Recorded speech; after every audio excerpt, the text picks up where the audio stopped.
Hej. Okay, vi skal lave noget kausalanalyse over forløbet, som hedder Berlin-krisen, som var en periode under den kolde krig, som var en strid mellem de to supermagter, USSR og USA. Efter 2. verdenskrig, så blev Berlin opdelt i 4 zoner. En britisk zone, en fransk zone, og så de 2 hovedzoner her, den sovjetiske zone, DDR, og den amerikanske zone, BRD. Og hvis vi kigger på noget kausalanalyse, så fik det fik en stor nedgang, hvilket blandt andet kan skyldes på vi kan se her, at DDR, de er kede af det befolkningen, og på den amerikanske side, så er de simpelthen glade, og der er de mange penge. Og grunden til det her, det kan skyldes blandt andet noget økonomisk. Her, at USSR, de havde planøkonomi, som gik ud på, at man simpelthen fastslog sin produktion over et forløb, og så ændrede den ikke efter efterspørgselen. Og det viser så, at det her det fungerede simpelthen slet ikke. I modsætning til det amerikanske, som var som fik hjælp ved hjælp af Marshallplanen. Altså den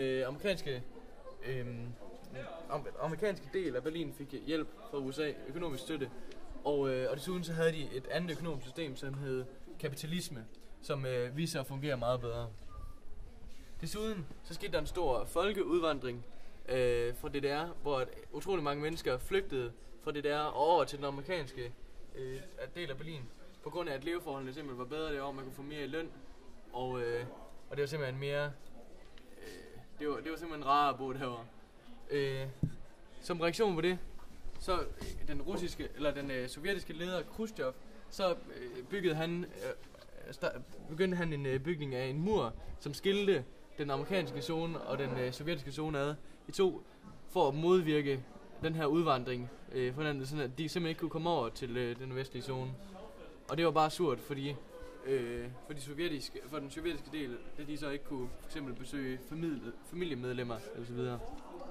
Hvis man kigge på fordele og ulemper, eller fordelen af muren for de to supermagter, så kan man sige, ja, vi laver for eksempel her en komparativ analyse.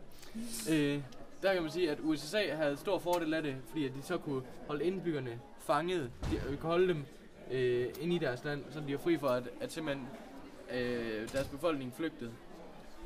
Den eneste fordel, USA kunne have af det var, at de så ikke behøvede at tage sig af de her flygtninge. De behøver ikke at brødføde dem. Så derfor kunne de mere koncentrere sig om deres eget. Og nu vil vi så stå for nu vil David så stå for den mere generelle del af det her. Ja, nemlig rigtig Sjørup.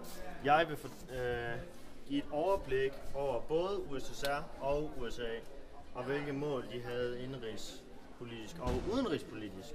Først og fremmest, så har vi, at USSR de havde planøkonomi som deres økonomiske model.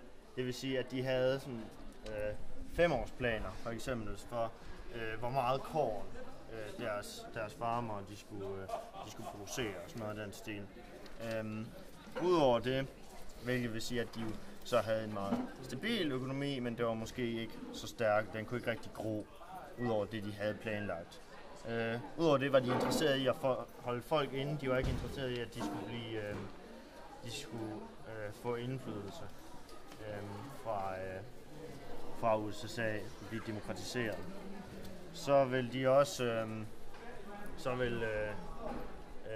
lederen af USSR på det her tidspunkt, han vil også vise folket, at de midler, de brugte til militæret, de var givet rigtig godt ud. Og samtidig, så man kan se på udenrigsfronten, så vil han så også samtidig bluffe og virke meget stærk over for USA. Så trods for, at de brugte enormt mange penge på BNP, så er det altså et tegn på, at de havde alligevel meget svært ved at følge med USA. Og det kan man også se ved, at hvad hedder han? Khrushchev, lederen af USSR, et af hans mål, det var, at han meget gerne ville indhente USSR, både økonomisk og socialt. Men det sagde han selv, at så længe de holdt det her våbenkapløb, så var det simpelthen ikke muligt for USSR, fordi de brugte så meget af deres BNP på. Okay. Udover det, så var det selvfølgelig også en del af deres udenrigspolitik, at de ville få mere indflydelse til kommunismen i verden. Hvis vi ser på USSA's udenrigspolitik, så så har vi her 2 forskellige præsidenter. Vi har Kennedy fra 60 til 63, og så har vi Eisenhower fra 52 til 59, eller noget af den stil i hvert fald. Det var i hvert fald i 50'erne, han var præsident. Og Eisenhower var lidt mere aggressiv end Kennedy. Han indsatte blandt andet landtropper under Koreakrigen. De kom blandt andet til at kæmpe mod kineserne, mens at Kennedy i højere grad brugte militære rådgiver i de konflikter, han kom under, blandt andet Vietnam, som også var startet af Eisenhower. Han var dog lidt aggressiv på den måde, at han for eksempel han var meget glad for at bruge brinkmanship, og det er simpelthen det her med, at man går helt til kanten i et argument og siger, at det her vil jeg gøre, og altså hvis du ikke opfylder de her ting, og din modstander ved ikke, om du vil gøre de her ting, men det kan være sådan noget meget ekstremt, som for eksempel siger, at jeg sender atombomber afsted mod dit land, hvis du ikke gør det her. Og det brugte han blandt andet ved at sige, at han ville bruge militær magt, hvis USA ikke tillede sig ordentligt.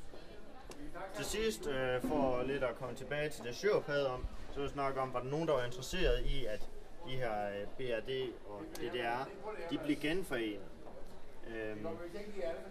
Og der kan man sige, at dem, der faktisk var mest interesseret i det, at altså, Tyskland blev neutralt, det var USSR, fordi at USA havde for det første ville det svække USA's BNP rigtig meget, hvis de mistede BRD i forhold til, hvor meget det ville svække USSR's økonomi, hvis de så mistede det der. Udover det, så havde USA det her Truman-doktrin, der præsident Truman selvfølgelig, som gik ud på, at de ville ikke miste noget territorium, de amerikanere. Det var det.